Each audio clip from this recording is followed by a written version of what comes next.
नमस्कार। सबसे बड़ा सवाल में आपका स्वागत है। मैं हूं आपके साथ वक्ता। ममता बनर्जी अपना 2024 का सपना पता नहीं कब से संजो रही थी और अब भी वही सपना देख रही हैं, जिसके लिए उन्होंने विपक्ष से दोस्ती और मोदी से दुश्मनी चालू कर दी है। लेकिन जब तक बंगाल पर ईडी सीबीआई का आशीर्वाद बना रहेगा, ये सपना ममता बनर्जी भूल जाएं। कल फिर से ईडी ने बंगाल में 6 ठिकानों पर रेड मारी और ट्रांसपोर्ट कारोबारी के घर से खाट के नीचे से 15 करोड़ कैश बरामद किए। 500 और 2000 के नोटों से भरा हुआ कैश था। बड़ा सवाल, आखिर ये पैसा बंगाल से ही क्यों मिल रहा है? ऐसा क्या कारोबार चल रहा है जो 15 करोड़ कैश घर में रखा गया?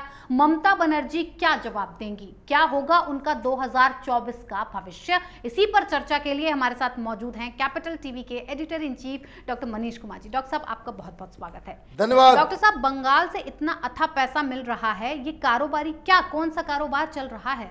कौन कहता है कि ममता बनर्जी सरकार खराब चलाती है? कौन कहता है कि बंगाल में गरीबी है, बेरोजगारी है, वहां पे लोग खुशहाल नहीं हैं? देखिए, पलंग के नीचे से करोड़ों रुपए मिल रहे हैं। किसके पास से? ट्रांसपोर्टेशन का काम करता है जी। बैंक वालों से मशीन उधार पे लाना पड़ रहा है ईडी को। और मैं आपको बता दूं, पूरा जो पिछले कुछ दिनों में जो छापेमारी हुई है बंगाल के अलग अलग जगहों में, 1000 करोड़। बताइए, सफेद साड़ी, हवाई चप्पल, त्याग की मूर्ति और उनके नाक के नीचे बवाल कटा हुआ है। 500 2000 के नोटों के बंडल मिल रहे। कहां मिला? तो पार्क स्ट्रीट के पास मैक्लॉयड स्ट्रीट पर ईडी ने छापेमारी की और कई जगहों पे लगातार हो रही है। निसार खान, आमिर खान, 2 मेन व्यक्ति हैं। बंगाल में तो इनको कोई रोक नहीं सकता जी। बंगाल के मित्र फोन करके बोलते हैं कि भाई देखिए, ऐसा है, बंगाल का चाल चरित्र और चेहरा बदल दिया है ममता बनर्जी ने। अपराधी अगर मुसलमान हो तो भूल जाए। कार, मोटरसाइकिल अगर आपकी चोरी हो जाए, आपको पता भी चल जाए और यह मालूम चल जाए कि जो छीनने वाला है तो बांग्लादेशी मुसलमान है, रोहिंग्या है या नॉर्मल मुसलमान है, वो रोज आपके आंखों के सामने से वो गाड़ी को लेकर के जाएगा, आप कुछ नहीं कर पाएंगे जी। ये दहशत है हिंदुओं में। तो आमिर खान और निसार खान के यहां नोटों का बंडल नहीं मिलेगा तो कहां मिलेगा जी। और जब 500 के नोट निकलते हैं तो ये समझिए कि टीएमसी का कहीं न कहीं इसमें, क्योंकि जिसे जमा करना होगा ब्लैक मनी, तो वो 2000 के बंडल को क्यों नहीं जमा करेगा? जी। ऑब्वियस सी बात है, जगह कम लगेगा। 1/4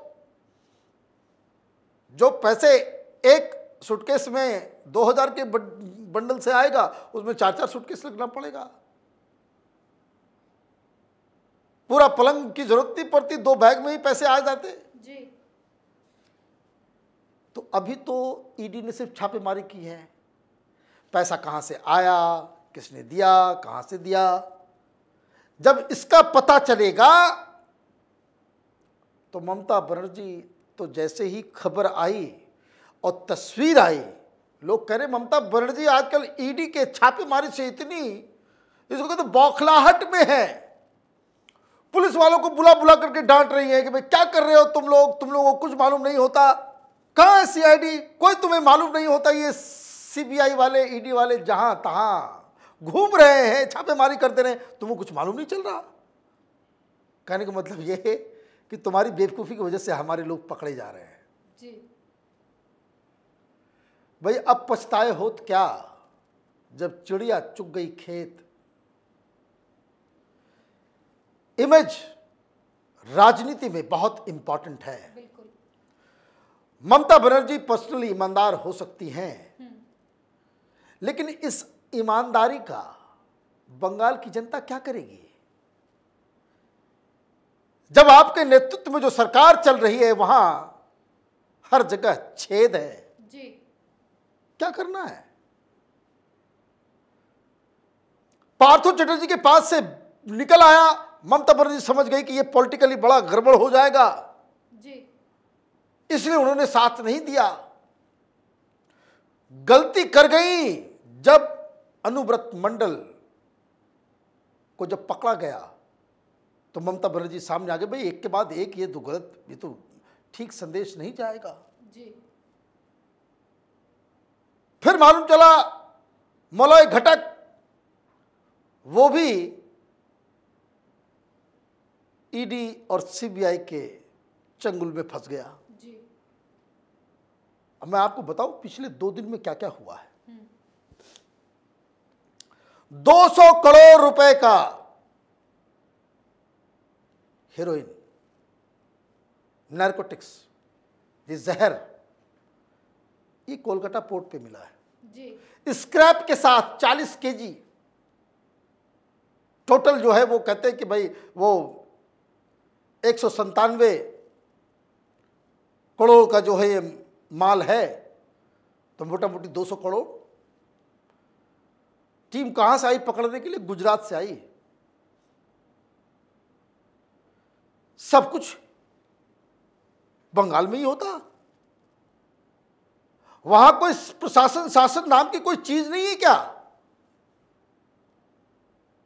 कल एक और पकड़ा गया जी।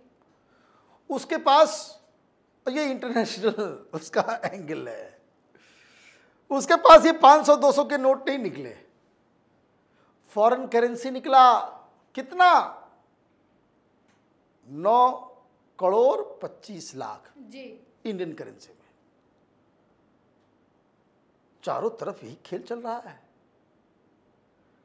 मतलब ये ऐसा सिचुएशन ऐसा लग रहा है कि ईडी किसी के दरवाजे में खटखटाती कि भाई टीएमसी से जुड़ा हुआ है, खटखट खटखट दरवाजा खोलो, पलंग के नीचे देखो पहाड़ नोटों का।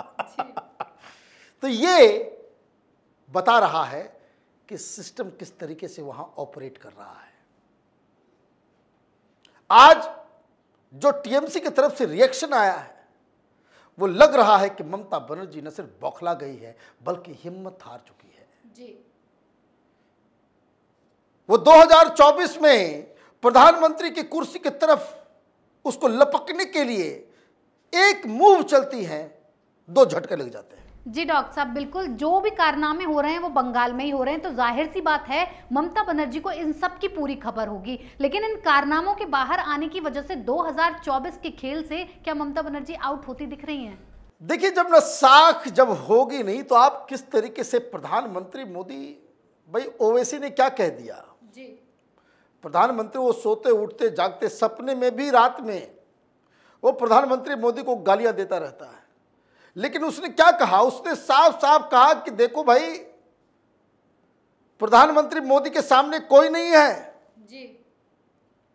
सारे लोगों को एक साथ आना पड़ेगा। दिक्कत क्या है कि भाई एक साथ आओगे तो कोई तो लीड करेगा। बिल्कुल। ममता बनर्जी बोलती है कि मैं करूंगी, लेकिन ये हाल रहा तो मोदी तो पहले दिन ही मैच जीत के चले जाएंगे। जी। क्योंकि लोग पूछेंगे कि दीदी, ओ दीदी, ये पैसा नोटों का पहाड़ किसने बनाया? तो ये बंगाल में ही इसलिए हो रहा है क्योंकि बंगाल में, अब आप ये समझिए, जो बंगाल कभी हिंदुस्तान की राजधानी हुआ करती थी, जी।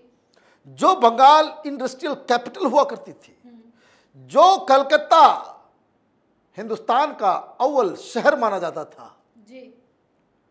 वहां के लोग कहते हैं पिछले 20-25 साल में कोई फर्क नहीं पड़ा। जो कुछ था ओल्ड कलकत्ता में वो और बद से बदतर होता चला गया। पूरी दुनिया कहां से कहां निकल गई। वो तो सॉल्ट लेक और इधर कुछ न्यू टाउन और उस तरफ कुछ कंस्ट्रक्शन हुए हैं, कुछ बड़ा है तो कुछ नयापन दिखता है, otherwise there is no change. क्यों नहीं? रीजन, वहां की राजनीति इस तरह के जंजाल में फंस गई है कि वोट बैंक की खातिर वहां का प्रशासन, वहां की पुलिस, वहां की सरकार सही गलत, अच्छा बुरा, उसमें फर्क करना भूल चुकी है जी। और इसीलिए ये तमाम तरह के अपराधियों को इनकरेजमेंट मिलता है। कोई जिंदा जला देता है, पूरे परिवार को घर के अंदर ढकेल के आप उसके जला देते हैं। चुनाव खत्म होता है, हिंदुओं के ऊपर हमला शुरू हो जाता है। और एक चीज और मार्क कीजिएगा कि जितना भी जो क्राइम वहां पे हो रहा है जी। एक विशेष वर्ग, विशेष समुदाय की तरफ से होता है, और जो ऑर्गेनाइज्ड क्राइम है उसे टीएमसी का वरदहस्त होता है, उसमें टीएमसी के बड़े बड़े लोग उसमें शामिल होते हैं। तो ये कहना गलत नहीं होगा कि वहां सरकारी तंत्र के साथ साथ पार्टी का एक अलग तंत्र पैरेलल चलता है जो सरकारी तंत्र से ज्यादा मजबूत है। उसकी खौफ की वजह से लोग सामने आकर बोलने की हिम्मत भी नहीं करते।